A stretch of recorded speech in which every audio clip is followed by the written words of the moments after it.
And mine takes forever because always, duh. My internet is horrible. No, it's actually not. Anyway, welcome to The Cup, the Currently Unnamed Podcast, where the tea is piping hot and we are ready to spill. I'm Logan Murphy. Today, without a creative intro, I'm just Logan. And I am Lana. You know, just Lana. No creative, just Lana. And y'all already know who your girl is. It's Tajja here with my piping hot tea for you and me. Yes. Is it actually tea? There's nothing in here. Oh no. It's water. Okay. It's diet tea with like no caffeine, no sugar. Oh, okay. Mm-hmm. Yep. Mm-hmm. Yep. Yep. Mm-hmm. One day I'm gonna actually have tea. Right? I'm like, I haven't had tea yet. I've had like every other beverage except tea. No, because today I have wine. I have wine today because, you know, it's one of those days. Why not have wine? I mean... Exactly. Okay. Wine not. Why not? I also don't even know what kind it is. So my roommate bought it. It's a dry white wine originally from Switzerland. That's all I know. That's all you need to know. I mean, is it drinkable? Right. As long as it gets absolutely. It's very, very good. Period. It tastes like a Pinot Grigio, but I feel like there's some other grapes in there that are making it not a Pinot Grigio, but like nevertheless, we love it. But before wait a minute. Oh, go ahead. What are we talking about today? We are talking about The Amazing Race today.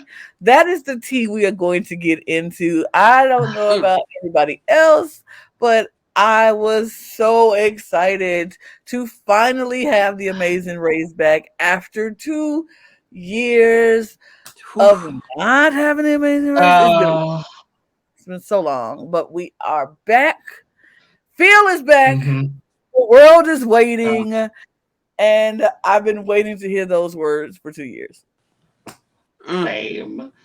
And it's also been 2 months since Lana and Tajja have been on the channel, so it's about time. Yay! Look, we just had a great start with them, because why not? Why not? Right. I mean, we love Sam and we love Nathan. We love everybody here at the Cup and all the guests that we've had, but I'm happy to have both of y'all finally back on, because I know this is going to be a good episode. It's going to be good because, like, number one is Tajja and Lana back together again. Mm-hmm. Like, come on. With Logan, always makes the perfect triangle, period. But then we're talking about The Amazing Race that everybody we are so excited about. And it's going to be a good show. So, y'all get ready. Strap in, because we're about to talk about it. We're about to spill the tea that you've been waiting for, because like nobody else is gonna do it like we do it. Nobody is gonna do it like we do it. No. So they definitely are not. Yes, I was gonna say before we start, I was gonna talk a little bit about like our background with Amazing Race, because like I remember watching this as a child, as a small child. I remember racing around the world. And like wanting to so bad. Mm-hmm. I feel I watched Amazing Race when it first came out. Like I thought it was a great show. I'm a little older than some of you guys, so I was around for the very first season of The Amazing Race, just a little. And so hearing about a concept that teams are gonna be racing around the world on somebody else's dime hit me, like, period. I want to do that. And that was one of the shows that I was like, I really wanted to do. Like, out of all the reality shows, I always wanted to do The Amazing Race. Although now I'm like, might be too old to do The Amazing Race, or not too old, but I'm too fat right now. So until I get myself together and I would say I have an asthma attack walking up the stairs, so I don't know about running around. Baby, my knees are saying you're not running. Yeah. No. I get out of breath walking to the fridge. I'm like, ooh, damn, bitch. I'm like, I don't know how it works. So me running around anywhere is a no right now, but that don't mean it's a never. It's just a no right now. Let me get. But season 40, when Lana and I go on. Once we get like motorized scooters, I'm in. Send my shit to 40 miles.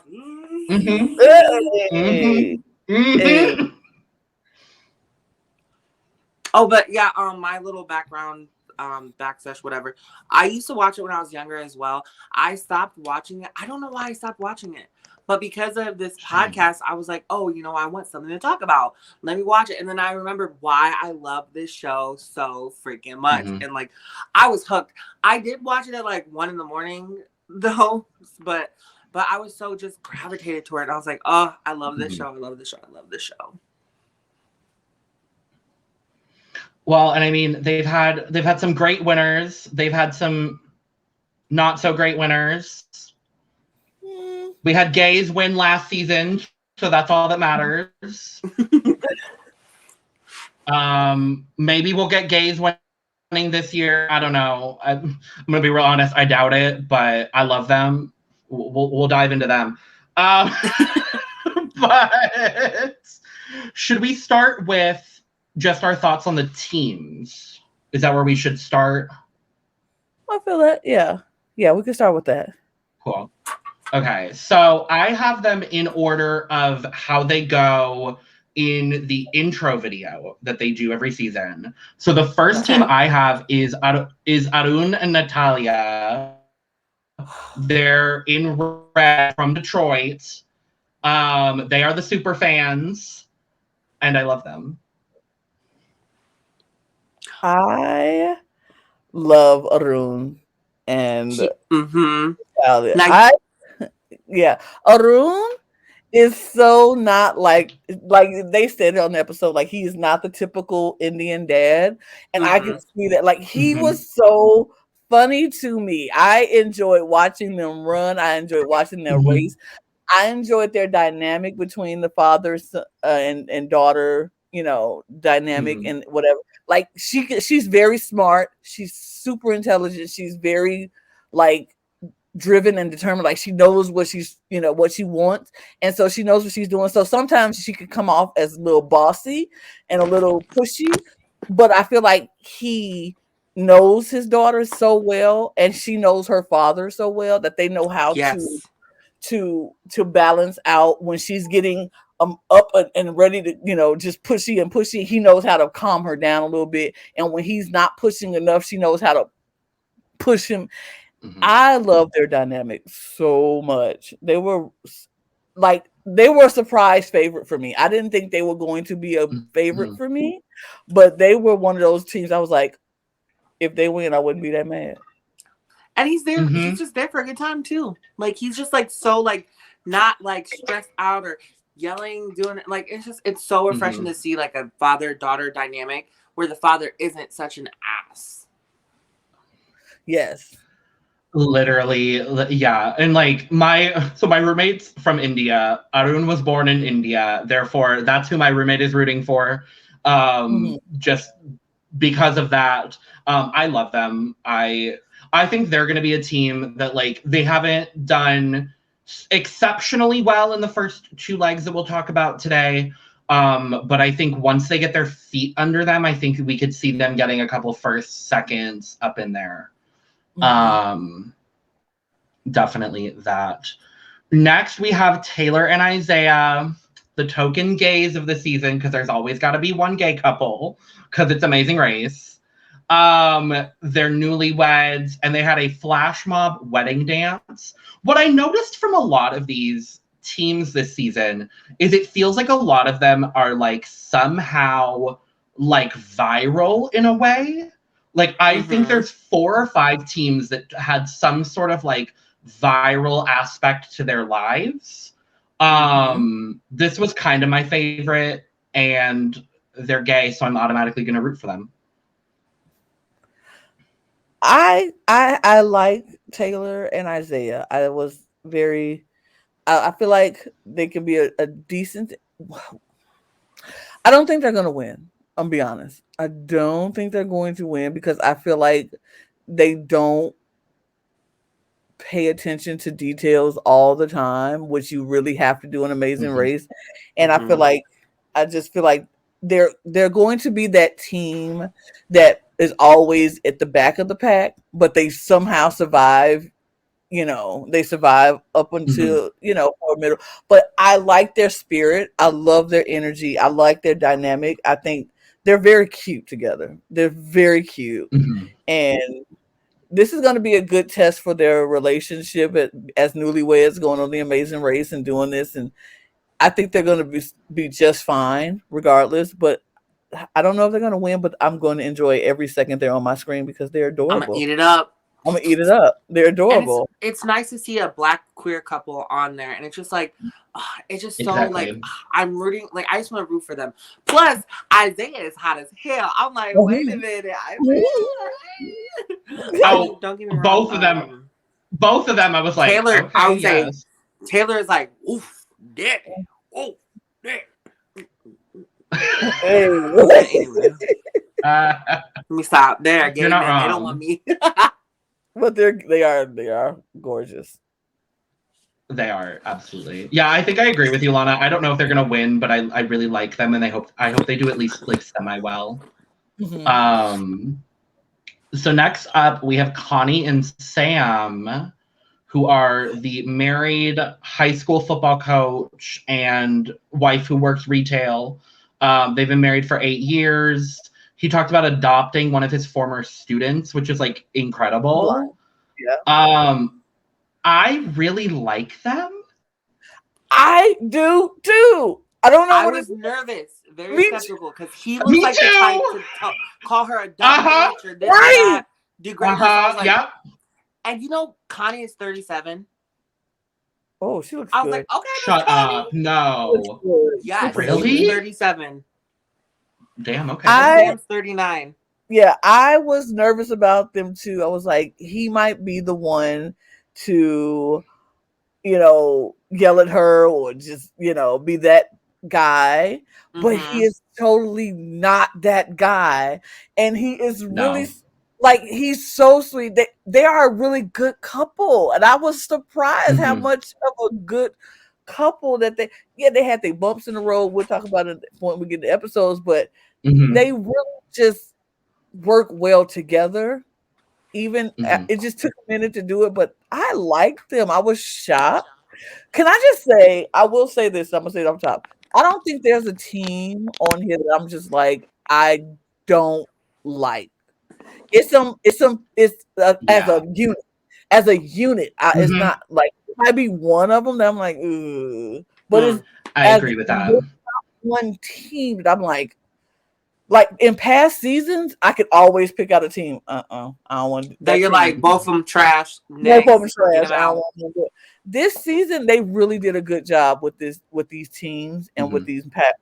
I like Connie and Sam, and I was very shocked that I did, but I like them. I like them. They're my sleeper pick to win, I think. Oh, they're the ones that I think like. I think Sam is really going to be able to carry in the more physical challenges, and I think Connie is going to do really well in the places that Sam doesn't have as good, like his skills aren't as good in.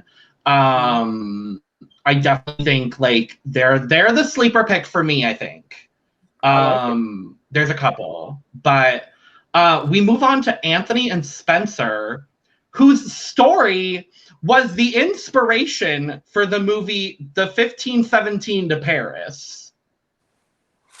Excuse me? Where do they find these people? Genuinely.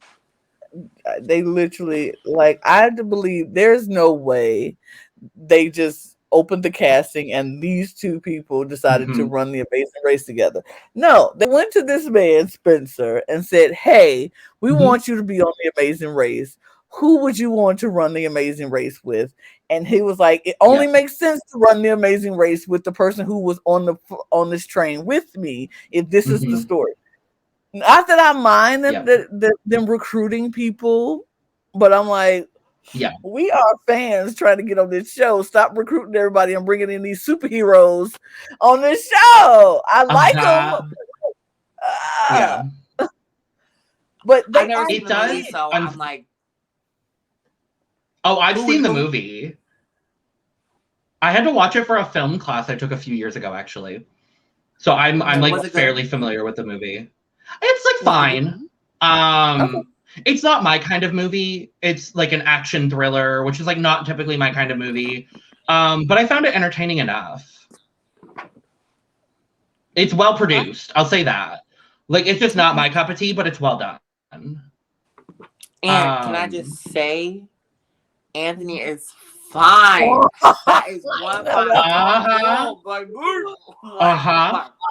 I was okay. Like, thank you, Amazing Race, for giving us my candy. Because it's some cuties in this season. I'm not even gonna lie. I was like, all right, more than a few. I see you casting an Amazing Race. I see y'all either the casting is full of gay men or women. That's pretty much what it has to be, because it's likely both. It has to be both. They have literally gave us the eye candy this season to watch them run around, get all sweaty, and when they get to feel, we just thank you, Amazing Race. That's all I'm saying. Yes. Thank you. But I like them. I like them as a duo. I think they are a favorite. I think they have a really good chance of winning this thing. I would not be surprised if they won. It would be typical for them to win, but it wouldn't be a surprise. I think their only downside, and this isn't really a downside, I foresee this. I feel like they're going to get screwed over by like a rewind or a pause. Something. I feel like they're going to be like, oh, you know what? These two are like freaking Iron Man number 1 and Iron Man number 2. We got to end that, and then them have to start fighting. I think there's another set of guys that is more likely to happen to in my head, but I don't disagree with you at all. I know. I know you're talking about. Yeah, we'll get to them in a few. Yeah. But first, we have to talk about our lovely flight attendants, Raquel and Kayla, who I'm obsessed with. Obsessed. Lana, what? Oh no, Lana. Oh wait, no, Lana, give us. Oh no. I like Raquel. Oh no. Okay. Let's get into this. Let's get into the flight attendants. Okay. I had very high hopes for the flight attendants. I think they're going to be a really great girl team. I think they're going to be a really great girl team, but Kayla's a bit much for me. Kayla is a lot much for me. Like Kayla, I just feel like she and I feel like they can fall into the trap of knowing that they're doing well enough that they just start like thinking they're just going to automatically win. Like they have very much entitlement. They're giving me entitlement vibes, like, oh, we're just gonna be the best. We're just like, I don't know. I could be 100% wrong. I just feel like Kayla's just a lot to take in. Raquel is okay, but I feel like she also can get on my nerves from time to time with her. She has a little air about her that it's just giving me some. I watch. Before I make a final judgment, I'll watch. But she's just giving me a little about her that make me go, "Oh, girl." Both of them kind of just. So right now they're not my favorites. They're just, but they're going to do well. I think they're going to be well, but I'm just not feeling them like that. I'm not obsessed with them, but you can tell me why you're obsessed with them. They just give me everything. I don't know what it is. It's like Raquel is like this sexy, like and then like Kayla is like sexy too, but like she's more like a goofball. The only thing I can say is I don't know if they're Kayla's shenanigans might F them over. Like I can see her being like, oh, dude, I don't know. But like so, I mean, like I kind of feel like maybe they want to win, but they also want to put on a good show, which is fine. Don't get me wrong. I am with the dramatics, but like, I hope it just doesn't get very repetitive and old. But like, they were just giving me everything. I was very entertained. I think for me, it was just the fact that, like, more so, I think, than any other team, they just seemed the most excited to be doing, like, mundane tasks, like finding a clue. I think that's what it was for me. They were like, oh my God, a clue box. And it was just like that sort of energy for me. And when Raquel like finished the roadblock in episode 2 super quickly, we'll talk about it. Like they were super excited in that regard. Like it's just their excitement fed off of their excitement a little bit. That's what it is for me, but I definitely understand the like they're a little extra in a way that I'm fine with. At this point. Yeah, I just don't want it to get to the point where it, like you said, it gets stale. And it's like, now it just seems, it seems forced. Like, oh, they're going to say something funny. Or right. You're going to be quirky today. Like, oh my gosh. Like, sometimes the mood don't call for that. And then they just give it to you anyway. It's kind of like, ooh. So I don't know. Like I said, I think they're going to do well. I think they're going to be because they do have they're flight attendants. They've traveled a lot. They've traveled the world a lot. They've been to a lot of places, so they know the layout of the lands in most of these places that they're going to go. So I feel like that's a good thing that they know, and they're going to have that advantage. But I just need Kayla to calm down. Just not a lot. Give us good entertainment. Entertain us, but you don't have to be overbearing with it because after a while it's going to get annoying. And maybe a couple years off in between legs will be the little bit of toning down that she needed. We'll talk about it. We'll talk about it. You know who the vibe that they give me? Lana, you might remember them. I don't know if Tajja you will, because I know you haven't watched like recent seasons. They give me on the social media season where Tyler Oakley and Corey Cool were on. They give me very Jocelyn and Aaron. They were an early out girl group, but they give me very Jocelyn and Aaron energy. And I still follow both of them to this day because I followed them before they were on Amazing Race, and I think they're both fabulous. But they give me very Jocelyn and Aaron energy, and I think they're going to be the girl group that does the best of the season. Mind you, there's only 2, but I think they're going to be the ones to do better. We'll talk about Lulu and Lala in a bit. But we move on. Next, we have Mike and Mo, who are the cops from Buffalo.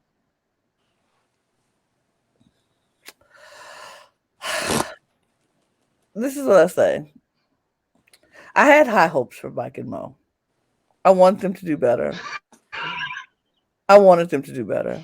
But I also realized, I mean, and their professional side, because I do have issues with cops, but that's just, professional side. I still was rooting for them because I root for everybody black. That's just me. I'm going to do that, and I want them to do better.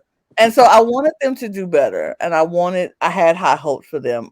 But I also felt like we saw early on, they don't pay attention to details. They don't follow instructions very well. So I knew that it wasn't going to be in the cards for them. I hoped for much better, but the tea is, if somebody black who had to go, I wasn't that mad that it was them. Lana, not you saying the police officers don't know how to follow directions. I'm just saying. Obviously not. What? Shocking. They don't pay attention to details. They didn't give me much. I mean, like, I know that, like, Mike is, like, 6'1,000" and looks really nice to look at. Very nice. Very nice. That's all I got. Yeah. I thought Mo was handsome too. Yeah. That's all, really.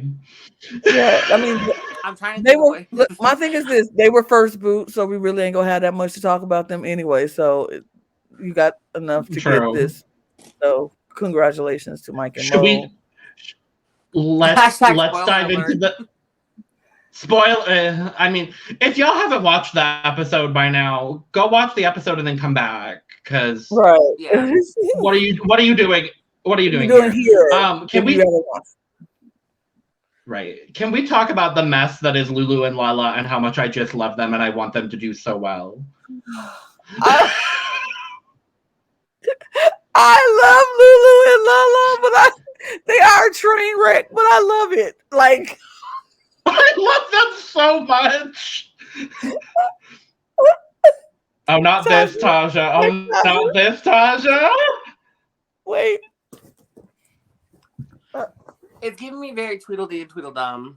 Like, you're not go back wrong. And forth, I'm just like, and then the girl's crying because the ex, and the one saying yelling at her about. I'm like, oh, we'll have a long discussion about that whole circumstance. It hurts to listen. Oh, it's so bad. It's so bad. I don't have a fan at the moment. Mine broke. Or else I would also grab my fan. No, it's just, yeah. Beautiful gown. Ooh. Gorgeous.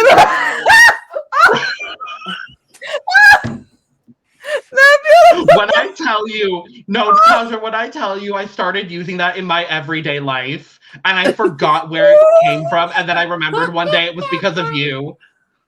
Aretha Franklin. And we give it to the queen herself, Miss Aretha Franklin. Oh, is it Aretha? Okay. Yes. Give it up to the queen because she did that with beautiful gowns. But yeah, I feel like Lulu and Lala, like I wanted so much more for them.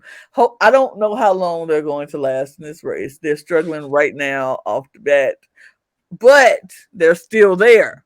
That is the most important thing. They're still there. Somehow. Some way. By the grace of the amazing race gods, they are still there. How long? We don't know. But we will say this. They have been very much entertaining, although their meltdowns and their all of that has been very entertaining. It's been funny. So I wish nothing but the best for Lulu and Lala, and but they'll go back to being great radio DJs if they don't win the Amazing Race. But which I love as well. Twin radio DJs, I love. Right, and they want to pay off their parents' mortgage. Like that's a good reason to do the Period. I'm here for that. Is there like I know Sia's canceled, we don't like her, but is there like a celebrity that watches Amazing Race that can just donate some money to Lulu and Lala, please? Please. Let's move on. But yes, next up is I would say probably the most intriguing group on the race. It's Ryan and Dusty. And Ryan was wrongfully convicted of murder. So now he's on the Amazing Race to get time back with his best friend. And they're an enigma to me. Speak your thoughts, because I have thoughts. For me, they're the ones that like are going to be the ones that are targeted based on like what's already happened. We'll talk about it. But they're the ones that like they're going to get targeted. For me, it's just it's interesting that of all the people that were wrongfully convicted of murder in like the last couple of years, that they chose a white man. I would say all the black men and women who were wrongly convicted. They chose the cisgender straight white guy who's very bro, like to give him a second opportunity at $1 million. poo you and poo the mother and the grandmother and the ancestors who rode here on the Mayflower. Yeah. Yeah. I mean, it's just interesting. I find that story is a very important story because there are a lot of people who are in prison to this day who are wrongfully accused and still cannot get out. The fact that they gave this man a second chance, I'm not mad about that. Everybody deserves a second chance. I feel like it's a step in the right direction.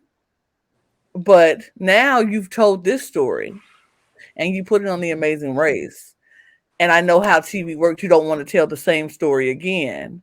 So are the people after him going to get this same kind of comeback story? And it's several people. It's people who've been on the news. Like I ain't never heard of this story.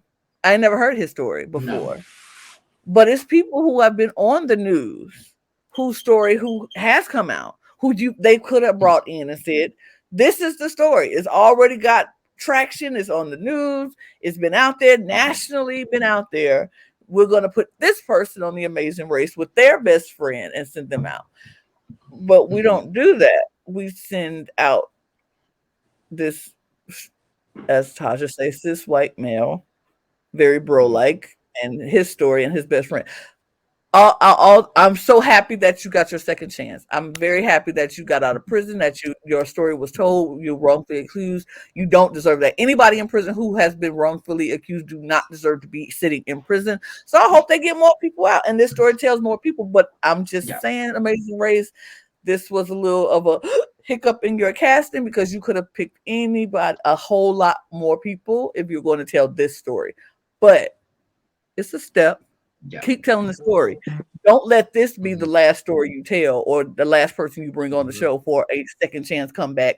I've been in prison for 10, 20, because there's people who've been in jail for a whole lot longer than his 10 years who just got out.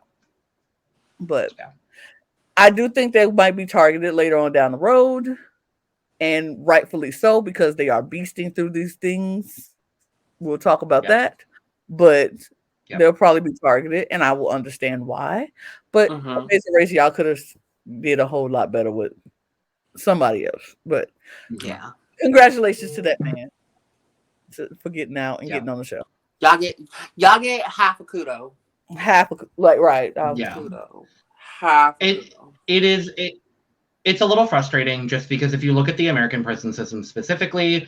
Not to get on my soapbox, but I'm going to get on my soapbox for a second. If you look at the American prison system, the majority of people in the prison system are at least one of queer, trans, or a person of color. So it is very intriguing that of all the stories, and I was going to ask, I don't necessarily remember how many stories like this came out in 2019, because I feel like a lot of the media coverage of wrongful conviction, especially for people of color, kind of started in 2020. I genuinely just don't remember what the atmosphere was like in 2019. But it's just interesting that of all the people that you could have chose who weren't even like in the news, and hell, maybe they just applied and they liked their story. I don't know. I'm going to agree with Tajja. I give them half a kudo. Like, good for you. I'm happy you're out of prison. But also, like you said, Lana, don't let this be the last story that you're going to share. Because there are so many other queer stories that need to be told, trans stories that need to be told, stories of people of color that need to be told. Like, these need to be on, like, and it's not just Amazing Race. Cast these people on Big Brother. Cast these people on Survivor. Cast these people on all of the CBS shows. Cast them on Love Island. Like, all of that. Like, do better. They gave us 6 black folk. They're not doing that shit again. They said all 6 black people. Well, I mean, you're not wrong. Not doing that again. No. We'll see come June, and we will be there to cover it. Trust, we will be there to cover it. But yes, moving on. Speaking of Love Island, next up is Caro and Rey, who I didn't recognize immediately, but I remember watching their season. I recognized Caro right away. Rey, I did not recognize, but then I'm like, oh yeah, that's who she picked in the end. Yeah, but yeah, I don't know. Maybe if it's just from this episode that I didn't get a good vibe from him, but it's giving me very like boo, tomato, tomato, tomato, boo him. I want her to succeed. I want this like Black woman to succeed in life in this game. To him, I don't know. I just was not feeling his vibe, how he was talking to her, how he was being kind of condescending. We'll get more into that. But I was like, yeah, we'll talk about it. Like, bro, like, chill the fuck out. I mean, well, we love Caro. We love Caro. This is I will say this. It has been 2 years since this show has been taped or whatever. Imagine if they're not together now. They are not together. They are not together anymore. That was the thing. They are not together. I cannot wait for episode 3, y'all. I cannot wait for episode 3. I mean, oh no, they broke up after the race, but they are not together now. So yeah, there is that's tea. No. And Caro, it's crazy because now Caro has to explain to people that they're not together still, and they hadn't been together for a while. And so now that the show is just now coming out, it's just bringing up all those.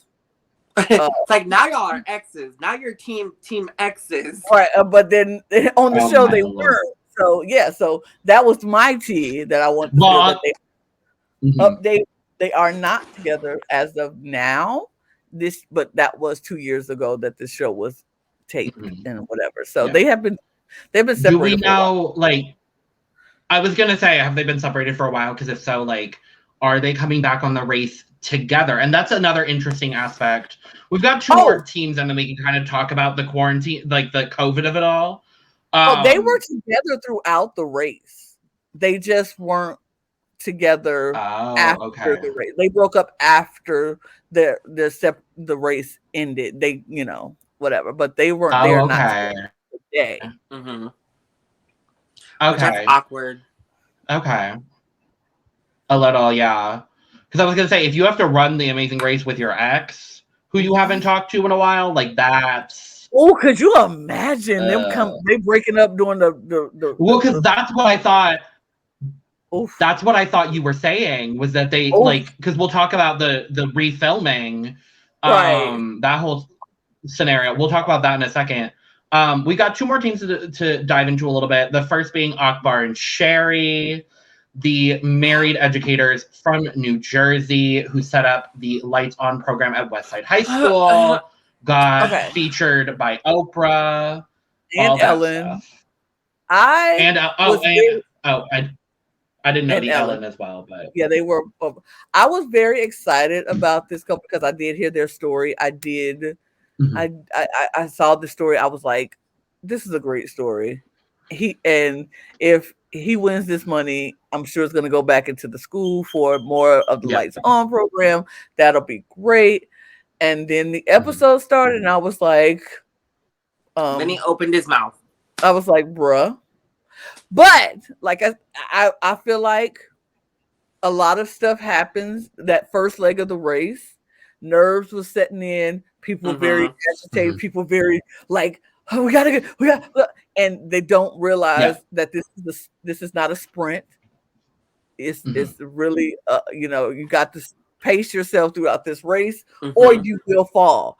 And I think the first episode, I was not a fan of his. I was not. I was like, the way you talking to this woman, this Black woman, this queen of your wife of 8 years, the way you talking to her right now, I tweeted about it and everything. I was very annoyed. You will not.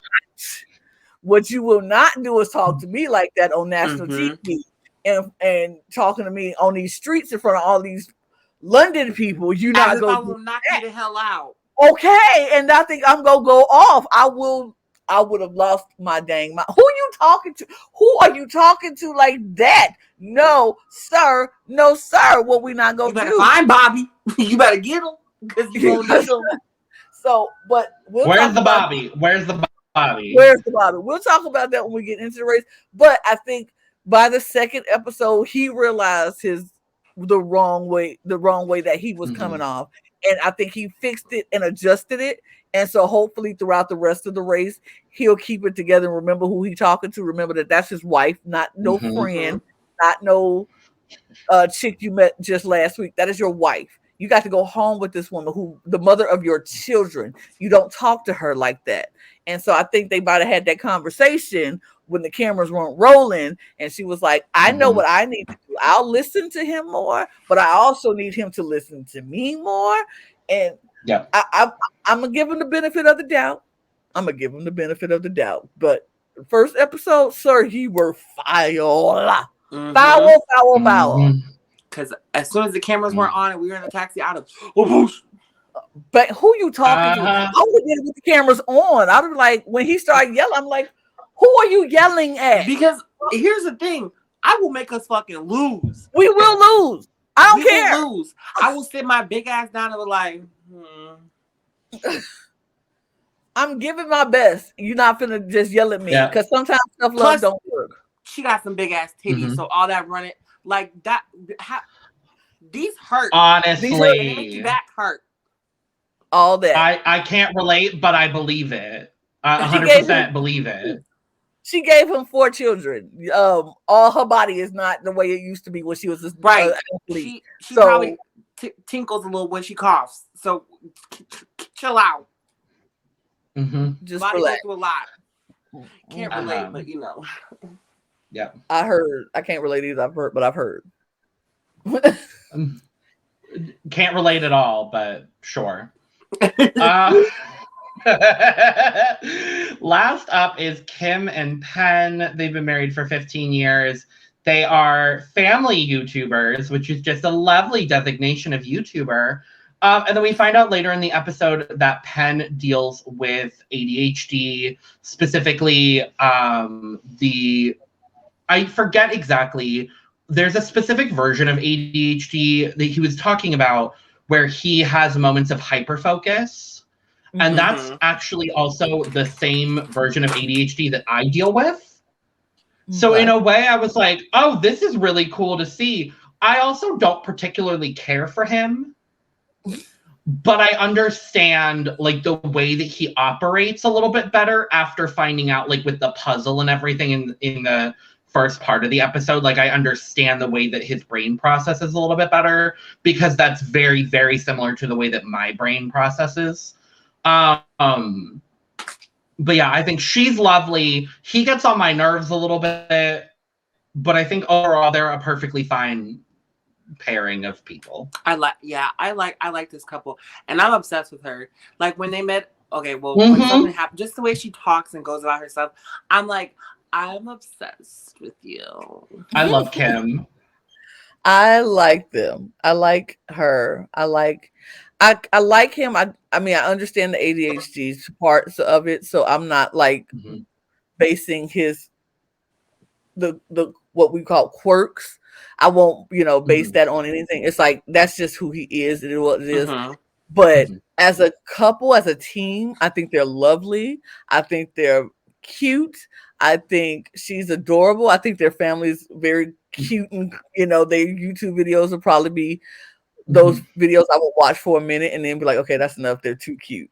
They just seem very sweet and wholesome and very much, what typically an American family is supposed to look like. And I appreciate them. Their kids seemed adorable in the intro, and I think they're going to be. I'm here for the repping for the 40 pluses. Trying to show that you don't have to be super in your 20s to win the Amazing Race. So I'm here for it. So yeah, I'm not mad at them. I kind of dig them. They're Phil's favorite. We found out after the first leg. Phil was like, you go do it for the people our age. And I was like, okay, Phil showing favoritism? Right. On season 33? Not favoritism. Not favoritism. I know. Not favoritism. It's solidarity. I know. Period. I feel it. I understand it. And I was with you, Phil. I was like, Phil, I know what you mean. Because 40 pluses, they be trying to do us dirty on these Amazing Race streets. and they came in second, third, fourth, and they was like they did really good. They did really well, so I'm here for them. They did decently well in both legs. We'll talk about it. Yeah, I watched some of their videos because I was curious. And I'm gonna be honest, the only way I can describe their YouTube channel is white. Just like white things. Like, look at those white people like what white life. Look at them. Exactly. Like that's the vibe I got. Kind of the like you were saying, Lana, the stereotypical American family, though that's not the case anymore because, you know, the landscape of America is changing. What I will say as well, looking overall at the cast, is I think Amazing Race always does a really good job with showing as much of how America looks in real life as possible. I would say they're the best show at like showing the diversity that is America. And I don't think this season is any different. Because there's 7, 8 Black people, which is like unheard of on some of these other shows.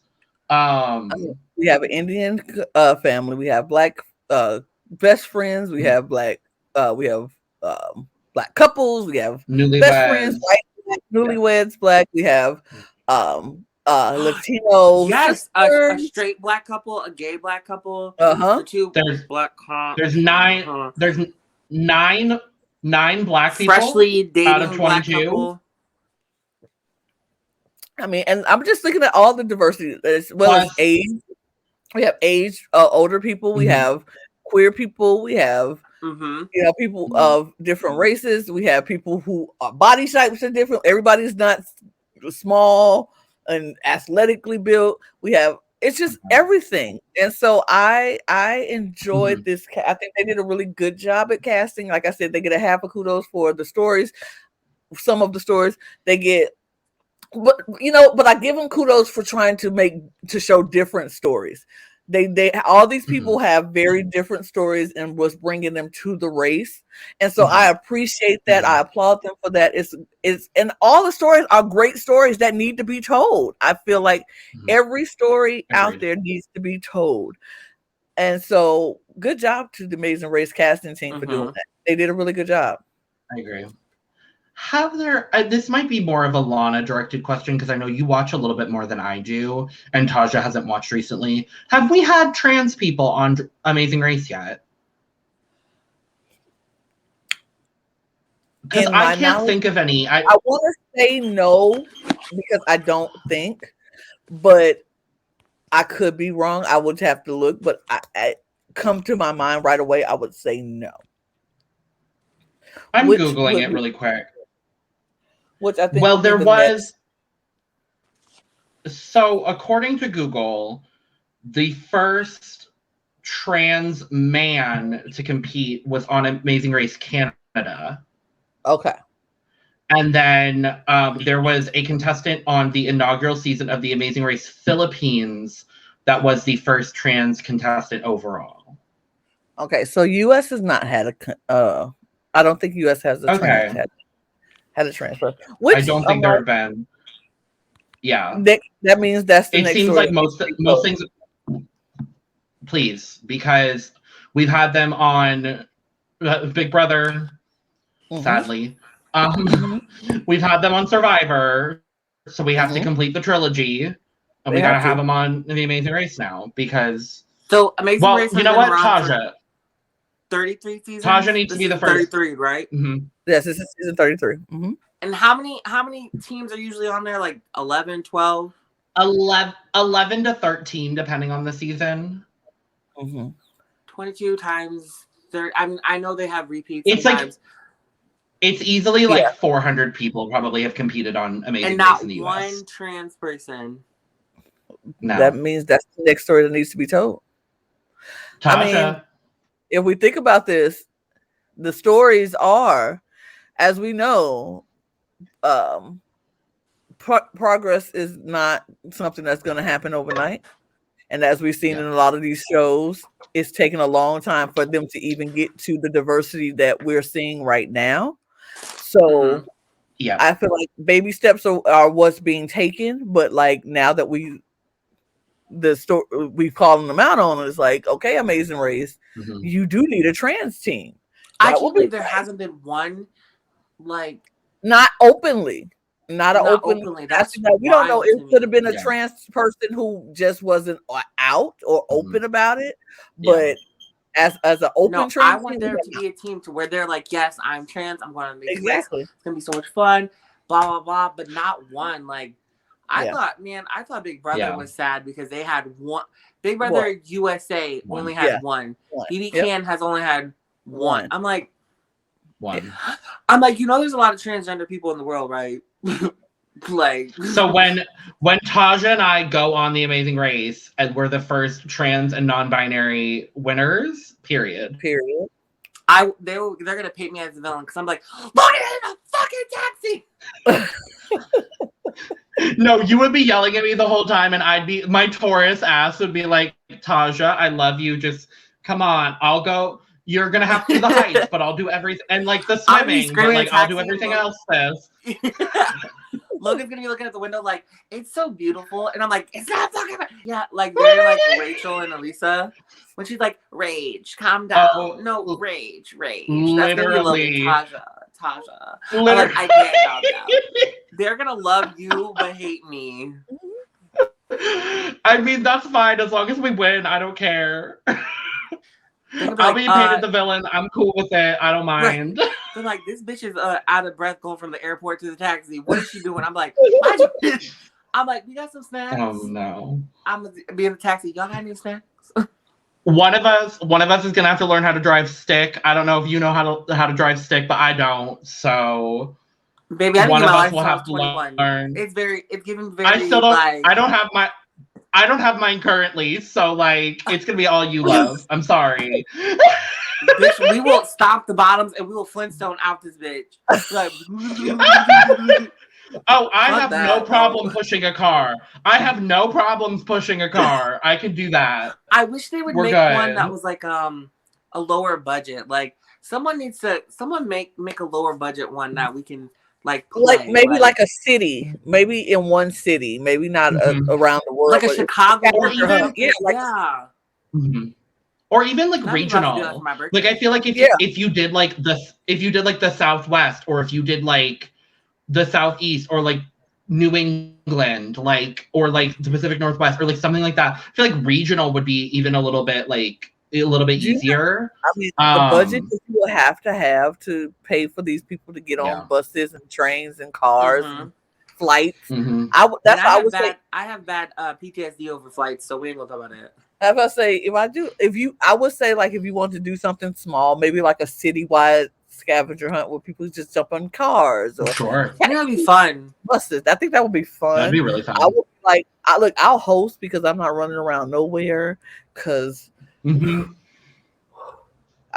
Tajja know, I don't even run around hotels, so I'm definitely not gonna run around. Listen, I would like to find that out soon. Hotel room. I will sit my butt. For the record, we met up with Tajja and a few others, and they did a mini game in Chicago at the hotel, which was fun. And as soon as they said we had to run around the hotel, where was I sitting my fat butt right in the hotel room where we started? I ain't running around no damn hotel looking for no damn cup. I'm not looking for no cups around the hotel. I can do that. No. So I sat there. No. I refuse to play. No. I love that, honestly. I love it. Okay, but back to Amazing Race. We get off subject, and I also love that we do that a lot here. I love that we're almost 55 minutes in, and we haven't talked about the actual episode. I mean, honestly, like we've talked about a lot of things, so I figure I was just gonna do like a quick overview of like what happened in the first leg, and then we can kind of dive into individual spots because I don't think everything like needs to be discussed. Yeah, because some of it was a little bit more monotonous. But teams start in their homes, which is a new thing they've been doing in past seasons. Me too. I love that. Okay, that was one thing I did want to talk about.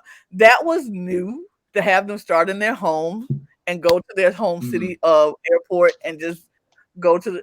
I thought that was perfect. Even before COVID time, I would think that was a great idea for them to do because it was nice to see them and their families, their packing.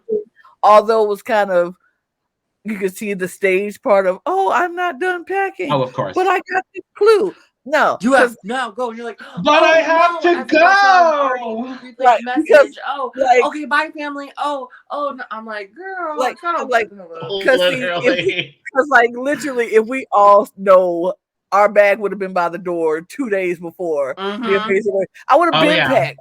And I would have got the clue and I would have grabbed my bag and ran out the door. Like, there's no way I'm still trying to stuff stuff in the suitcase after I read the clue. Like, it's like y'all wear the same outfit every day. Like, how much do you need realistically? Right. Get your backpack and throw it on your back and go. Like, I would have like 18 pairs of leggings wrapped around, rolled into one, but it's not that much to pack. It shouldn't be. And he said, go fuck hugging my family. Right. You remember that scene in White Chicks when he eats the cheese and then he runs to the bathroom and he's like, "Move, bitch, move." That's gonna be me. They're like, I'm like, bitch, if you want. Right. Like, they kissing and hugging. Phil would say go, and I'd be like, no, bye. Yeah, I'm close-minded bitches. I got my way. I would have absolutely. The race is on, even though I'm still in my hometown getting in a taxi, but the race is on. Like, right. I would have been Heisman and folks out the way. Get out of here, move. Gotta go. Right. No, and what you said earlier, Lana, really resonated with me. Like the fact that we haven't heard like the race is on, like the Phil Keoghan intro, like the fact that we hadn't heard that in so long just made me so happy. Because I think of the CBS reality shows, I think Phil Keoghan is my favorite. Oh, most definitely. Though I will say a close second is Ariel Vandenberg from Love Island. A very close second because I find her very entertaining. But I think Phil is my favorite. I like Love Island. She just hasn't gotten to the Phil Keoghan level of host for me yet. But she's cute. Yeah. I like her. But Phil is my favorite by far because first of all, Amazing Race was the first CBS show that I fell in love with, that I was like, I really like this show, and I really want to be on this show. I like Big Brother. Julie's aight. She aight. Julie Chen-Moonves. Yeah, and Jeff, he aight. He got some issues to me, but he aight. But Phil has never been, he's never let me down. Like, Phil has always been Phil. He don't give us extra. He don't take nothing that needs to be taken. He don't give us no more. He just strictly Phil say the world is watching. Be ready. Let's go. And then when you get to the mat, he be like, you are team number one. And that's the most excitement we getting from Phil. And I'm like, yep. That's all I need. Yes. That's all I need. The consistency, genuinely. Yeah, it's very much the consistency. So Phil, and even Phil giving props to Kim and Penn this season. I was like, okay, Phil, I see you, but it still ain't too much. It wasn't too much for me to go, oh, you should have did that, Phil. So I love Phil. He's my favorite. Yeah. So we see them start in their homes. They travel to Trafalgar Square in London, the United Kingdom. They kept saying England, and I'm like, it's the UK. Thank you. They're still the UK, kind of. Right. So they have to go there. They have to find these men in inflatable telephone boxes to get their clue. And then they go to Buckingham Palace, and then they get their other clue, which gives them a detour, which is either Artist Den or Digi Ben, which we'll talk about. They then have to go to the chipping forecast to see Boris and the Queen, which a lot of these people thought was the actual Queen and actually Boris. They really thought the actual Queen was going to be chilling and just sitting down. Literally. In a pub. Literally. The Queen just chilling with Boris in a pub. With fucking Boris Johnson. No. And then their pit stop was in the London Natural History Museum, which I love as a first pit stop. It was beautiful. I love a museum. So Mm-hmm. Yes. So anywhere in there, wherever we want to dive in, we can, and then talk about the placements, all that kind of stuff. Okay, let's talk about the detour, because that detour was Mhm. the choices were easy for me. If I would have read that detour and was like, this is my choice, I need to either run around London, literally run around London to find these people in this digibin thing, or go to an art studio, piece together a puzzle and slap it on the wall. I'm going to the art studio because there's no way I'm running my fat behind all over London. Like, I'm no not way. Although it was the faster detour, it's the running for me. Like, why can't I take a cab? Why you right? Like, I'm like, turn the cameras real quick. Okay, bitch, get in this cab. Let's go. Come on. Like, literally. Like, I'm yeah, not, I would have chosen the art unless one as well. Mm-hmm. Just makes more sense. And it's just given my background. Yeah, given my background, I also would have picked the art one just because, art. They're gonna be you two comments like, these big bitches. Yes. Happy out of breath snack eating big bitches. I was about to say, let me put the disclaimer out there. Yes, we are fat. No, we are not running around, and we don't care nothing about it, but we still look good. So, period. Right. I'll still take you, man. Period. Don't play. You can say what you want to say about us, but these comments are us and our opinion alone. I would have took the art because I am too lazy and fat to be running around London in those streets. But see, that is where Akbar. I said Akbar. That's not his name. I think Akbar. Is it which one? The man and wife teacher team. The married black couple? Yes. Yeah. The straight ones. Akbar. Yeah, right. It's Akbar. I was right. Okay, cool. I didn't want to call him about his name. That's what Akbar and Sherry. Yeah. That was the leg we were talking about earlier, where he was just he was still thinking she was a basketball athlete after giving birth to 4 of his children. Right, after giving birth to 4 of his children, and he yelling at her, and I was like, what you're not gonna do is yell at me in these streets. And I was like, I didn't like that. I didn't like it, but I could understand why he was trying to push her and motivate, but he was yelling. And he wasn't even doing that though. He was not doing. Like, that is your wife. That is your queen. Be like, come on, babe, you got this. Push. Think of the kids. Don't be like, think of all the people you're letting down. You're bum. Right. Like, I ain't like that. I was all. Like, no. It's very condescending. No. Like, don't do that. Yeah. This woman birthed your children. This woman is your wife. This woman, you know what I mean? Plus, here's the thing. Disclaimer. Y'all know if y'all go on the fucking Amazing Race, there's going to be running. There's going to be this. There's going to be that. You should have picked a different partner or like pitched a different thing if you weren't gonna be patient with her, knowing that she's older than she was from when before. She got them tiggle bitties on her motherfucking chest, and like just yeah. You know the situation. You knew who you were picking as a partner. Don't act like if she not run. Like, that's like y'all picking me and saying, Lana, come on, run, and you know I'm not gonna do that. Like no. Like, you knew better when you asked me to do this with you, that I'm not gonna be able to keep up like that. I'm not gonna be running. I don't run miles. So either we go walk it out and we go take our time and get to where we need to go, or we just go lose. Then, like, I understand that it's $1 million, but also, like, don't yell at people. Like, don't be condescending to people. Like, and it's on national TV. They got you on national TV looking like a fucking douchebag to your wife. Yeah. Gope. She might find someone to treat her better. Oh, I said it. Because she's a goddess. I love Sherry. I love every single bit of Sherry. Sherry was giving the entertainment throughout this whole episode. Like, I love Sherry. And question, did he make those comments to her before they went to the detour or after they chose the detour they chose?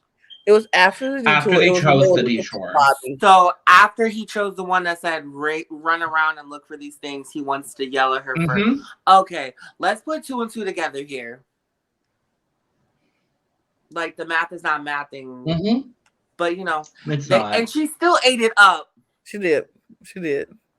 Yep. Like, girl, let me stop before my blood pressure gets high. Yeah. Oh, yeah. No. Yeah, that was a mess. I felt bad for Sam and Connie because they just. That's why I held my breath so when they were doing it. I'm like, he's gonna blame her. He's gonna Mm-hmm. be like. So I was like, please don't be mean. Please don't be mean. But he was very like, and I'm like, oh, thank you, Jesus Christ. He was like, I knew it was a person. Like, that's all he said was, I knew it was a person. Because she was the one saying, it's not a person. It says no Bobby. And so it's not a person. And he was like, okay, it's not a person. So they wouldn't look for other things.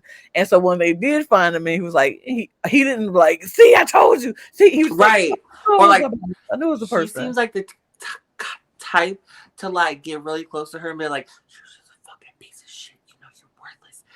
blah blah blah this, you blah blah blah. He just seems like the type that would do something like that, or like grab her arm a little too hard and like do that. So I was getting like very nervous. I'm like, oh man, she gonna divorce his ass after this. It's bringing out the ugly help. But you know, kudos. Like he gets an actual kudo, like a long kudo. He was the one I was like, I don't know much about them, but they became somebody who I was like, I'm rooting for them. I'm actually rooting for them, and I am too. Yeah, I do like. We'll talk about We'll go ahead. Oh, go ahead, Lana. Oh no, go ahead. I'm good. Oh, I was just gonna say, like, we'll talk more about them in the second leg. I really appreciated him in the second leg with her during the darts challenge. Yes, that was where I was like, yes. Yes. Him and also Arun. Not that I disliked Arun, but especially those two in that challenge. I was like, yes, you can wear your camo hat. I'm still gonna support you. Right. I'm still gonna support you. But yeah, I thought the rest of this leg, like, it's interesting to start in London because we see that like a lot of legs will like end in London before going back to the US. Yeah. Or like end somewhere like in the UK, like an English speaking country. Because normally they're just like travel to some European country that doesn't speak English. And so it was really interesting to see the first leg in an English speaking country, like, or travel to like Ethiopia or something where like there's definitely a cultural divide. Right. And it was so interesting seeing the first two, and we know now because of the preview for next week, 3 legs are all in English speaking countries. It's really interesting, the start to this season. I loved the men in the little like inflatable telephone boxes.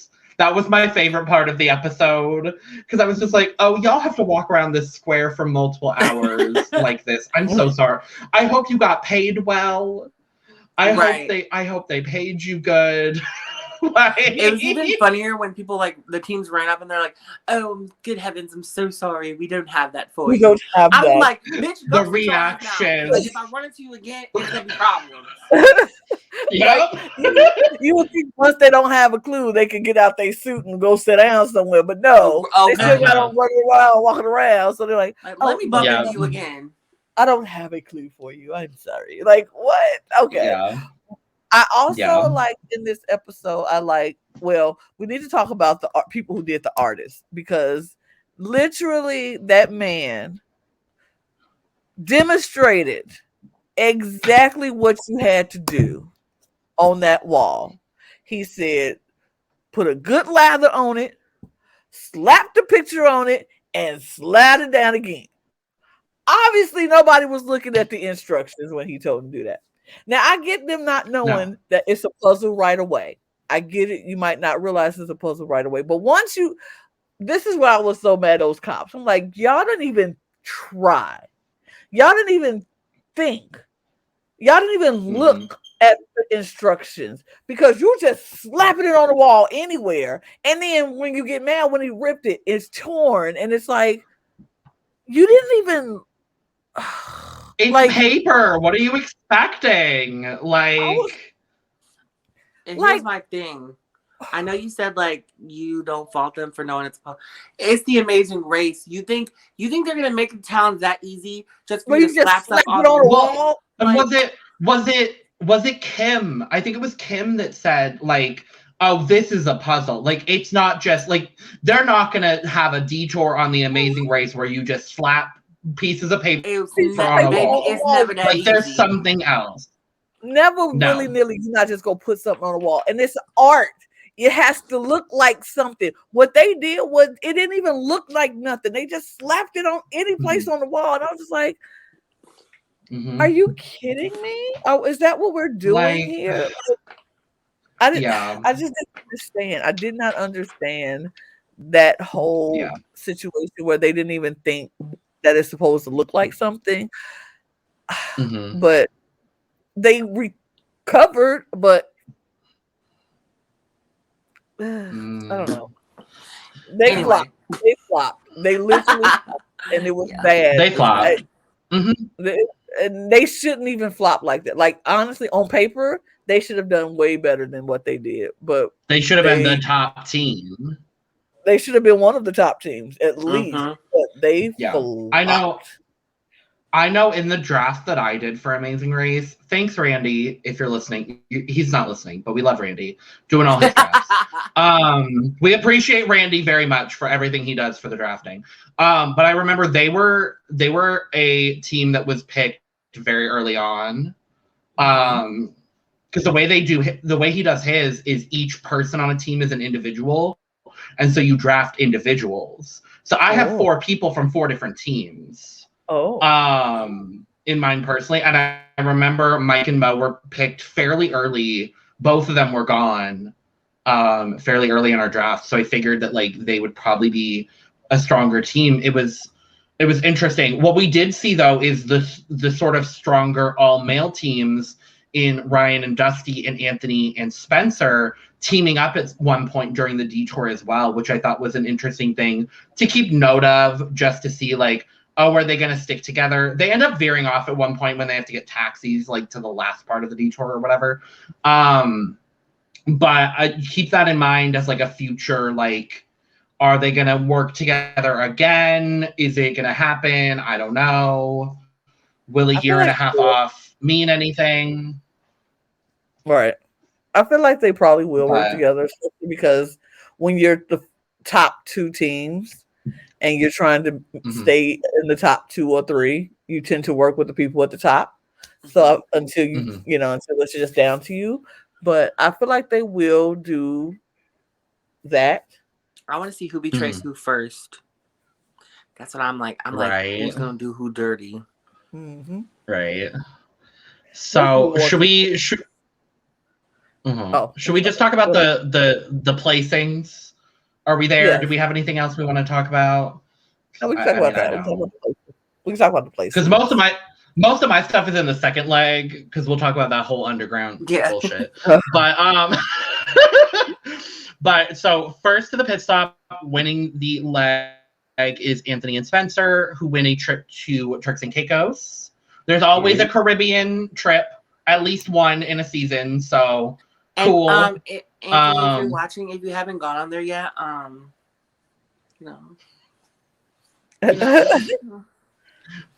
that's provided they're splitting provided they win another one and they just split the trips. I mean, but I think they always gotta ruin some shit for me. You know what? I think they both get it for 2. So Anthony and Spencer will get a trip work. I'll work. I never knew how that worked. Yeah, they will get a trip for 2. Is each of them will get that trip for 2. It'll work. Okay. Love that. So offer so Sure. But yeah, so Ryan and Dusty come runner-up in the episode. Raquel and Kayla, our flight attendants, come 3rd. Kim and Penn come 4th with a very solid performance in the middle. This sort of middle of the pack kind of stayed the same, with Kim and Penn in 4th, Caro and Rey in 5th, Akbar and Sherry coming back from the disaster of a detour to get 6th. Connie and Sam making up a lot of time from their detour bullshit, getting 7th. Taylor and Isaiah end up 8th. Arun and Natalia end up 9th. And barely escaping elimination in 10th is Lulu and Lala. And our first team eliminated is Mike and Mo. Now, what I will say, given the format of this episode and that it was a 2-leg premiere, I was genuinely shocked to see a team eliminated leg 1. Me too. Yeah. I would have thought they would have done a non-elimination on leg 1, especially if they're staying in London, which we find out they're staying in London for a second leg. I was I was kind of caught off guard when Phil was like, "You have been eliminated." I was like, "Oh." I always because like, if you kept them around for a second leg, we get to see more of them. Right. Like, I just thought it was like unnecessary to be like, well, first leg. Sorry. I'm like, I think they were at the point where they knew people would assume that the first leg will be a non-elimination round, especially since they were doing a 2-night premiere. It's like, so they were trying to switch it up a little bit and which I always listen to what Phil says when he does his whole pit stops thing, because you always know if he says you may be eliminated, it's a possibility that is a non-elimination round. When he says may, if he says this will be eliminated, there is no somebody's getting eliminated. Bye. There is no coming back. There is no. It's you will be eliminated is always the thing. So I listened to Phil, and when he said will, I was like, oh, okay. And so I was like, dang, whoever get this, they get the boot early, which sucks. But I really wish they would have not tried to switch it up and would have just kept it how it is and had the second leg be the first leg be the non-elimination round. So we do get a chance to see the players more and see that, because everybody can change their story and, their fate can change. And it'd be nice to not travel halfway around the world just to go home on the first time. I mean, at least they were only in the UK. Like, that's not a horrible flight back. So, sure. But, going on The Amazing Race, and it's like, oh, yeah, I got eliminated in leg 1. Oh, yeah, where did you go? The UK. That's kind of disappointing a little bit. I don't know, because, for me, at least. I mean, I've never been to the UK, so I'll be very excited to go to the UK. If I ever got to The Amazing Race, you'd be like, where was your trip? I went to London. How many people would be going to London? So I would be very excited if I get eliminated first leg and my trip is London. Now, what I wouldn't be excited about is if I get eliminated in the first leg, I go to Mexico. Dude. Or Canada, Or Canada. I can go to Mexico or Canada anytime. I can drive there. I want to get on a flight, literally, and fly somewhere. And literally, my first leg is you can go to Puerto Rico, but another U.S. territory. I don't even need my passport for this. So I mean, we could go visit friends in Puerto Rico. So I wouldn't be mad at Puerto Rico personally. I wouldn't be mad at it, but I'd be like, I'll be like, I want to see my friends when I go to Puerto Rico, but I wouldn't be mad at it. I'm just saying, as far as if they say the first leg is in Canada and then it's an elimination round, I'm like, I can drive to Canada. Damn. I didn't even need a passport to go to Canada. What are we talking about here? Right. Right. Yeah. But the UK, I wouldn't be mad about that. But yeah. There are other places that I would be like, oh, if I did my leg 1, in, I don't fucking know, Latvia or China, those would be kind of a little bit cooler, or Hong Kong, Singapore, I went to Prague, and, all those things. I went to Prague. Mm-hmm. No, I understand that for sure. But we end up, it's a double leg episode because we got to have a 2-leg premiere. Where we're staying in London because the budget was smaller, ? I don't know. So they are going to the mail rail in London, where we get our first roadblock of the season called Who Still Gets Mail. The participating people from each team, I wrote them down because I have to stay organized for myself. I don't care about anybody else, but I have to stay organized for myself. The participating people were Ryan, Raquel, Anthony, Penn, Rey, Connie, Arun, Sherry, Taylor, and I think Lulu. I can't tell the twins apart, I'm going to be honest. But I think it was Lulu who was in the roadblock. We'll talk about that. Each time we'll they were then headed. And say sure, it's like we'll alternate each time. Like, oh, the next one is Lala. Yeah, totally. So they were then headed to Leicester Square, where they got confronted with another detour, being Bullseye Mate, which is a darts challenge, or Decorate, which is decorating cakes with the flags of European Union countries. And then their pit stop was just in a double-decker bus. I like it. I like it. It's an obscure pit stop. Like, you don't have to be you don't have to stand on the mat. You can just take a seat. It feels very British. It feels very British. The mail rail one or whatever. I would love to get in one of those little train thing. I would love to get in that. But then I'm like, okay, you're a big bitch and you're claustrophobic, so maybe not. I would have did it. I would love that. Okay, but absolutely. That was the funniest detour or roadblock I'd ever seen in my entire life. I've never seen such foolishness in all of my day. Like, literally, Raquel goes and gets it in 30 seconds.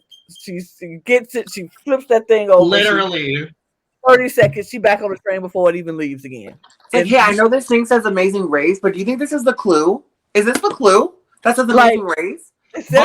Wait, is it? Is it the clue? Here's the clue. It says Amazing Race on it. This is what I got. I'm about to go. I don't think that's the right clue. He could be lying to us. I don't understand. I don't think he's definitely lying. He's definitely lying. He's definitely saying it. What? Y'all. What? Y'all. They thought way too hard on that.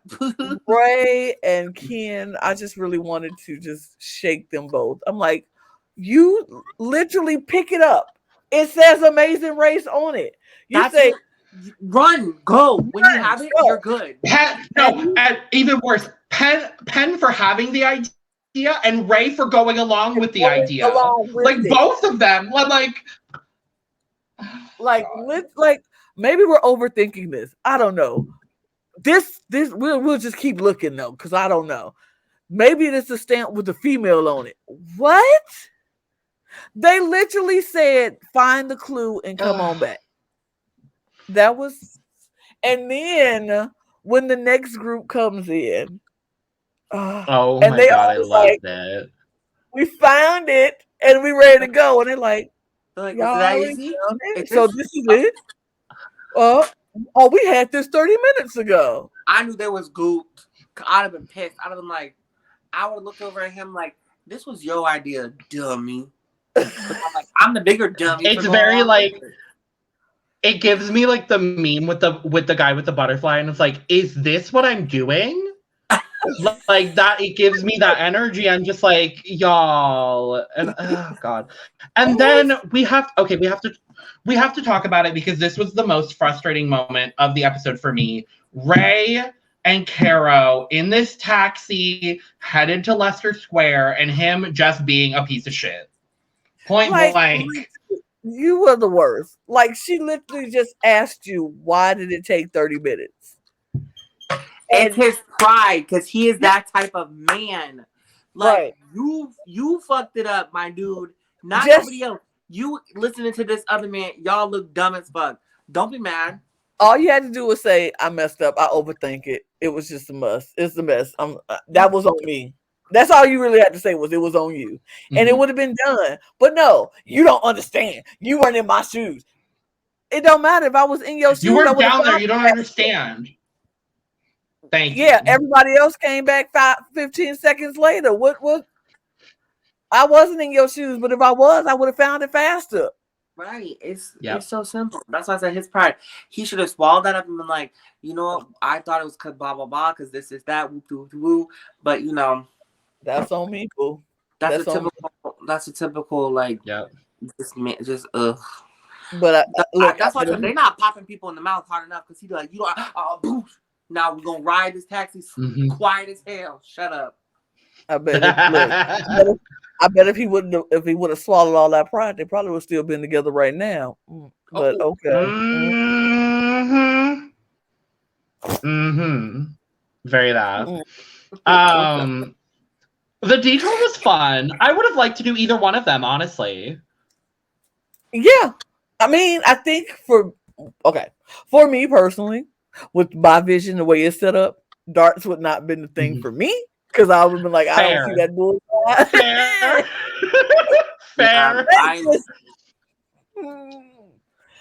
That's just me. But I'm also very bad at decorating cakes. So now see, this is where like, eating pieces and shit. I'm like, oops, sorry, y'all. Yeah, I've been well, see, this is where y'all would have wanted me as a teammate, because as a Eurovision fan, speaking of, go check out all of our Eurovision content because we have a lot of it.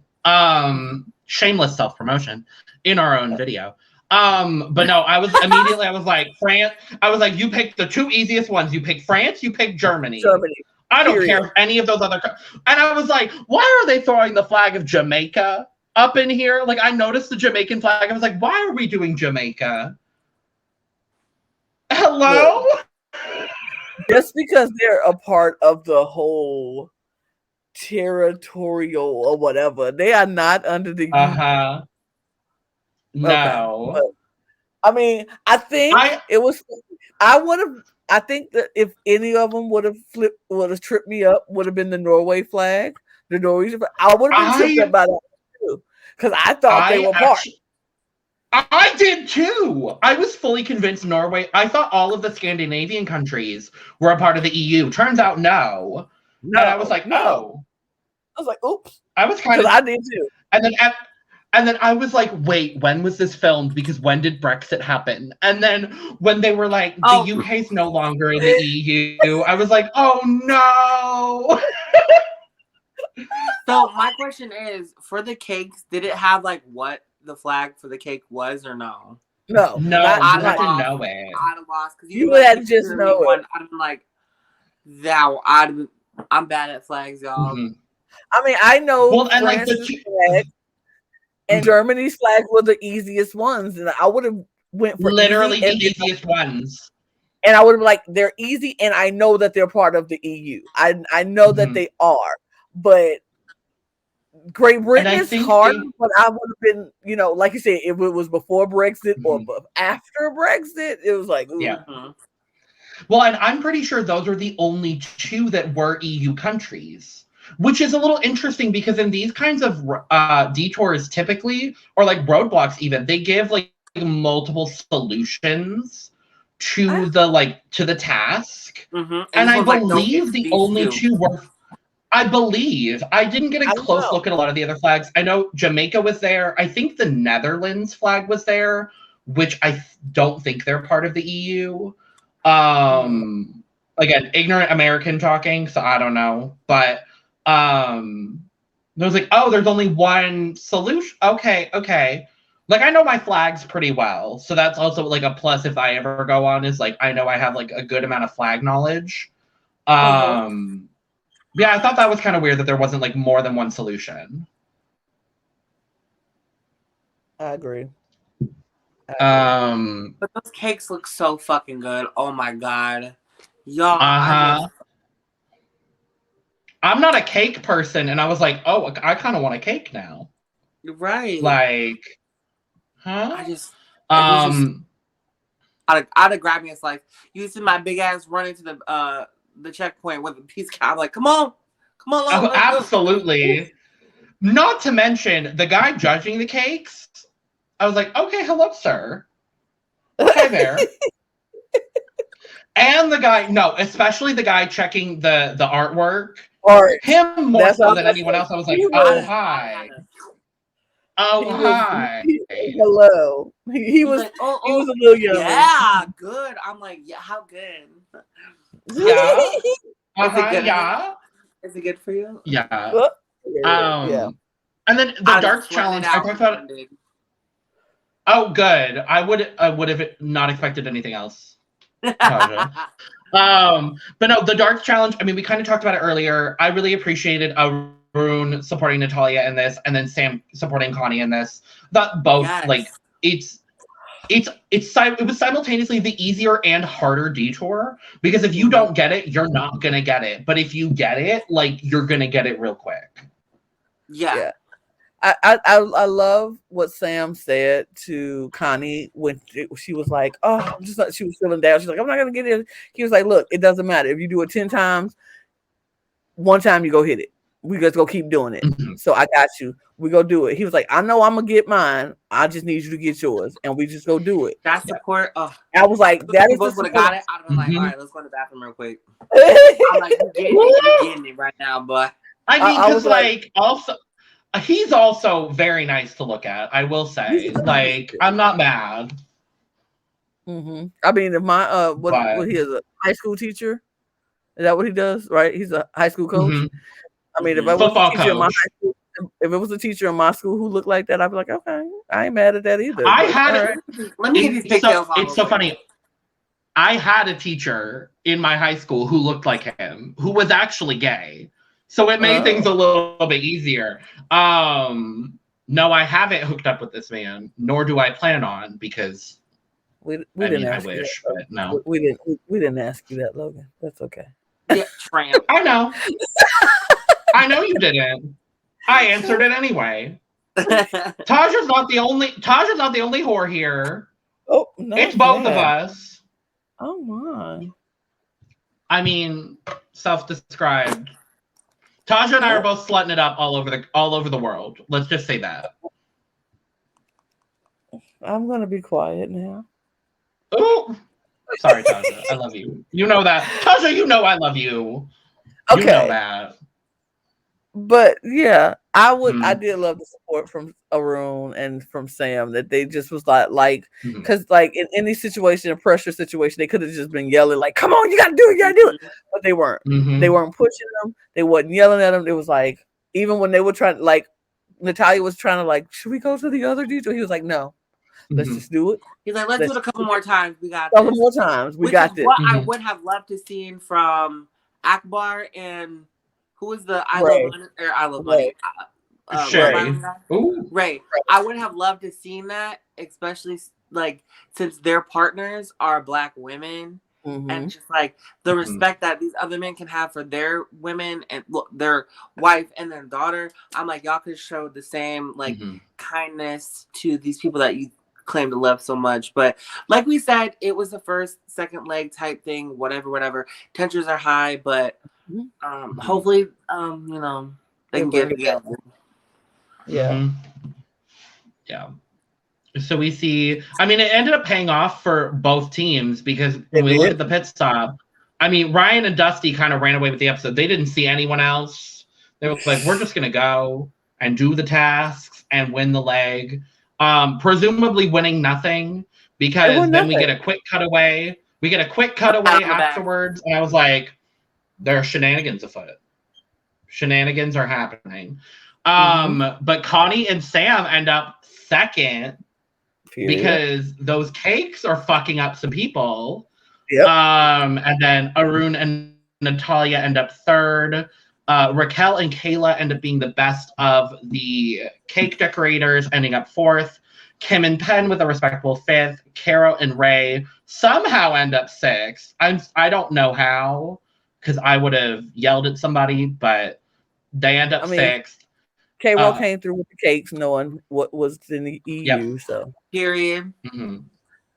Anthony and Spencer with a big drop from first down to seventh in this leg. Akbar and Sherry end up in eighth. A taxi in the beginning, right? They couldn't find a taxi. They had a lot of issues. First, they couldn't find a taxi. Then their taxi was slow and was like, okay, I don't like. This is one thing I don't like about The Amazing Race. Not about The Amazing Race. It's showing things in these other countries, because I've noticed some things. These taxi drivers talk to different people different ways, and I want y'all to know I'm peeping y'all game, because some of these taxi drivers be ignoring the people of color when they get in their cab and when they're like, excuse me, sir, how much further we go? I mean, I get there when we get there, 10 minutes. Yeah. I mean, it's just I see it. I see it around the world. We see it. I peep it. I want y'all to know. And if you have not seen it, pay closer attention to when these players get into these cabs and how they're treated in these cabs. Certain couples or certain teams have no issue with any driver. Traffic, we can't do nothing about traffic. Traffic is one thing, it's nothing about it. It's the way they talk to them, it's the way they respond to them. Some driver, and it's not all taxi drivers, it's just some, and it's just like anywhere in the world. Everybody ain't bad, it's just some. But it's easy to peep out and notice how these taxi drivers be talking to some of these teams of color other than talking to other teams of non-color. So peep it, but I peeped it. And I've been peeping it for years. I also noticed it as well with women as well. Like that's also a very, and especially women of color. I think the example you were talking about a lot, Lana, is with Lulu and Lala. Because I definitely noticed that specifically. I feel like it happens a lot with the all female teams as well. But yes, treat people better. It doesn't matter what your skin color is, just treat people better, period. Exactly. I'm gonna have to go on white. All right. I'm like hiding in the corner. I'm like, okay, go wave us a taxi. Come on. I don't understand why. I've always noticed when they be like trying to look for cabs and they can't find a cab and they be standing out in the street. I'm like, why don't you go to this hotel that you're right by and go to the concierge desk and ask them if they can call you a cab? Like, you're standing right in the hotel. Go in the hotel and ask them if they can call you a cab, because most hotels are on the cab routes and they know these hotels call, you send a cab. I've never understood that, but okay. It might be a licensing situation with certain hotels. I'm not really sure, but that's like the first thing that comes to mind is like the like branding of hotels. But also like if it's not like a branded hotel, then like exactly to what you said, like who cares? The camera crew don't have to follow you. Just run in there and be like, hey, could y'all call me a camera real quick? Thank you so much. And you run back out. Not even like, can y'all do it? Can I use your phone to call a cab? Like, I don't even need y'all to do it. I'll just do it myself. Like, shit, okay. But okay. Yeah. I don't know how, maybe it's the way cabs work in the UK that it don't work here. I don't know.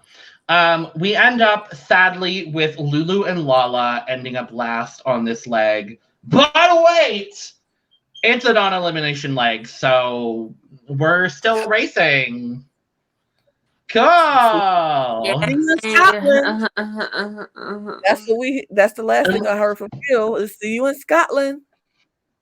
We're headed to Scotland.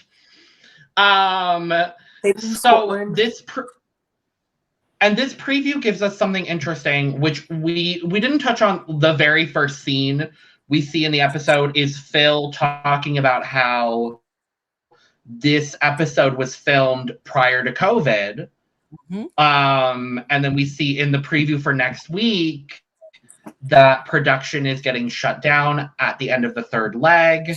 So we're going to get our leg in Scotland, and then afterwards we're going to get the long break. Now, I don't know exactly how long the break was. I've heard that the second part of this season was filmed in September of 2021. That could be very wrong. And it probably is, but that's what I've heard. Like, that's when they were able to film again safely. I'm really interested to see a season of Amazing Race in the times of COVID. Like, how are things going to be different than what we know them to be? Yes. I do know one of the differences that is supposed to happen is from this point on, they will all fly privately. They won't do commercial flights. Oh, okay. So they will do private flights because it'll be easier than them trying to run through airports and dealing with COVID issues, and Yep. it was a lot. So I think from this point on, I think that is one of the things that they're supposed to do, is supposed to all fly private. Okay. It's a small change, but it's a big change for Amazing Race. When the airports, it's usually one big it can be a game changer in a lot of Amazing Races. Like you miss a flight, Yep. And that can I cost wonder if they wanted all the cast to be vaccinated. If that's like, hey, we want to continue filming this. We would appreciate if you all were vaccinated, et cetera, et cetera. I know a lot of airports don't ask you for your vaccine card, or at least when I went to California and then went to Florida, they didn't do nothing. So that could be a reason. They're like, well, they're not going to ask for it, but it could be like a private thing. Like, hey, we want everyone vaccinated. So I wonder if they're going to come back and be like, well, this team is out because they didn't want to. But bitch, for $1 million, shit. So I know that vaccine and the booster. Right, literally. I don't know for the Amazing Race specifically. I know that for Survivor, they required vaccination. At least I don't know if they did for season 41. I know they did for season 42, according to rumors. So I would assume, and I think they did as well for Big Brother. I don't remember for BB23 if they did. I think I heard something about them getting vaccinated while they were in quarantine. So at least they had the first dose of the vaccine when they went in the house. Right. So I would assume it's a similar process, especially because I think they filmed significantly after COVID had started, so vaccines were very readily available. Yep. I would assume most of the teams probably were already vaccinated, but it is going to be interesting, to your point, Tajja, if anyone isn't vaccinated and then refuses to. That's going to be... I don't think so, because again, it's $1 million. So also just go get fucking vaccinated. Are they testing the contestants every so often, or I'm very interested to see how this plans out. Same. Very yeah, I would imagine, I don't know for sure, but I would imagine if they didn't require them to be vaccinated, that tests were given on a regular basis. Every pit stop you had to take a test. And if it came back, I mean, it's going to be interesting because, like you say, this is a different time for everybody. We've never had to deal with anything like this, and especially in the middle of a production. So for them to cut production on this third leg, go off for however long they went off, and they have to come back. They were in race mode at that point. Then to stop it completely, send them all home, and they had to go back to their regular lives. And so those who were training, who have been working out, getting prepared for this, now they got to go back home. And it's it's a lot. It's a lot. It's like when the Olympics happened and they said after 4 years, they all had to, it's not happening. We postponed it for the next year. All that training that they did up to that 4 years, it was now we're prepared to do it. Now we can't do it. So now I have to keep training, or do I? It's just a weird limbo of time. So and it's such a jump. Yeah, what if what if someone had gotten COVID and they're feeling better but still have there's just so many different factors. What if they lost people to COVID and they're coming in here with this mindset? And let's not act like depression and stuff wasn't on the huge rise for people quarantining, people not being able to do what they want. It's just I'm really interested to see what did anyone gain a lot of weight? I mean, because we all had that quarantine body where you started out and you were like, ooh, quarantine hit, and you gained 15, 20 pounds sitting at the house.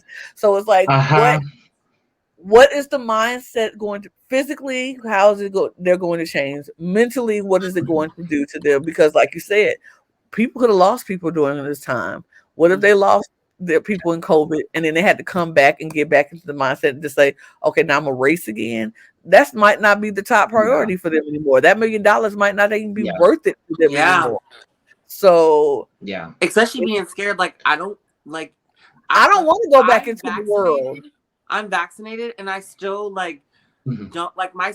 Okay, backstory. My sister went to a party during New Year's Eve, and I told her, I'm like, it was a party. It was L2, little fast. Yeah. If you watching this L2, I'm telling you business. She went to a college party, and it was packed. And she put on her story, and she said something about wanting to stay with me the weekend. I'm like, you have to go get a test first, and then you can come. If it's negative, then you can come. She's like, oh, you're being ridiculous. I'm like, no. I can't afford to get sick.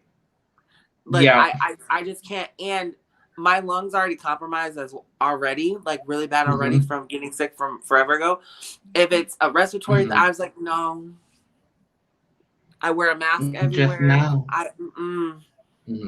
Just no. I mean, and I think that's fair. I feel like everybody should be able to say what they want in their house and what they, and so that's the thing. It's like, because some people, I'm vaccinated and boosted, but I'm still nervous about going in crowds because I'm like, me just because me. I'm vaccinated and boosted and wearing my mask don't mean everybody is. You know what I'm saying? So I would rather.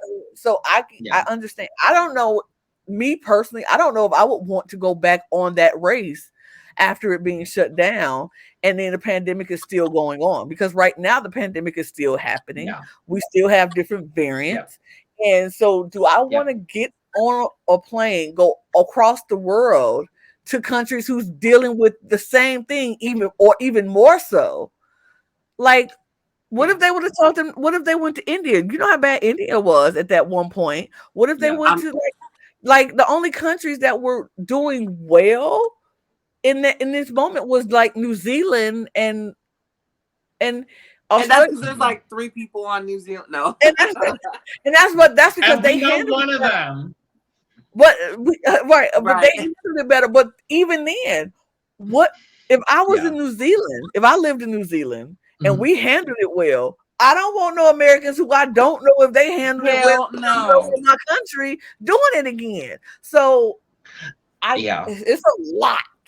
I'm glad I definitely foresee. I think in the third episode we're gonna get a lot of insight as to like how production handled this, because I feel like we're gonna get like a good old film monologue of like, this is exactly like when we did it. This is how we did it. Everyone was like XYZ. Like, follow the rules, everything like that. So I'm hopeful for that. The other thing I was going to mention is we've seen in like mainstream media, I believe there's only been 2 shows that were filmed like when the pandemic started, other than Amazing Race. And like we saw how they ended. One of them being Big Brother Canada, which just stopped production. But the other one, which I know both of y'all don't watch Drag Race, but the second season of Drag Race UK was filmed partly like right before COVID hit in like early 2020. They ended up going back 7 months later, and the competition was like completely different. And like different people were like doing well. Like the people that were front runners at the beginning weren't front runners at the end. So like it, with that in my mind, at least, like it's going to be interesting to see how this all pans out, because it's like, oh, if this was like a year and a half later, like people are different after a year and a half, especially with what y'all were both saying, like with COVID, like people's bodies are going to be different, people's mindsets are going to be different. And I appreciate all the people. Yeah, go ahead. What will be interesting though is if those people, because like it's 2 ways you can go with this. Either you leave and the pandemic happens, you sit around and you know going through the downsides, the depression, the eating and not doing much, or those are the ones who go home and be like, you know what, we got a year to get ourselves together. We got time to get better than we were before. So we go take this time and come back more prepared, more ready. We thought we were ready before. We got a taste of it. We see we're not that ready. So now, when we do go back, I'm gonna make sure I'm ready. So we can have either two sides. We can have either people come back with a different mindset, like, "Oh, I'm not ready for this," or they can come back like, "Bam! I done been working out. I done been getting my life together. I done get my mental together. I'm ready for this race. I've studied. I don't even know where we're going, but I studied all around the world." So you know what I'm saying? People could actually do better than they did. But my thing is, did they tell them like we might continue, or did they tell them, hey, in a year we're gonna come back to this, maybe it'll be done? Or were they like, okay, we're gonna put a pin in it, we might come back if things get better? Or like that's my thing is like, did they inform them on like a timeline? Hopefully they'll tell us in the upcoming episodes and we'll get caught up, but right now there's just so many different variables and it's like what happened? So I remember hearing rumblings in 2020 that this season was filming, and then I heard subsequently, obviously, that they had stopped filming. I didn't know they had ever continued filming until like the commercial for the show coming out this month happened. You're like, huh? So for me, I was like, oh, it happened. Cool. I'm excited to see it. Like, and I applaud everyone that went back. And if people didn't come back, I applaud them as well. Like, do whatever is comfortable for you. But it's going to be interesting to look at when we get there. Do you think that instead of giving us a trip around the world like they usually do, since COVID, they just did a trip across America because that was the only places they can fly? Because at one point, the borders were closed. The borders were closed. We couldn't fly out of the country. So maybe this might be the Amazing Race, a different kind of version, not as exciting as going all over the world, but going to different parts of the U.S. and where everybody was able to fly. Or even like Mexico and Canada, because there were moments where both of those borders were open. So I'm thinking maybe it's a North American specific country.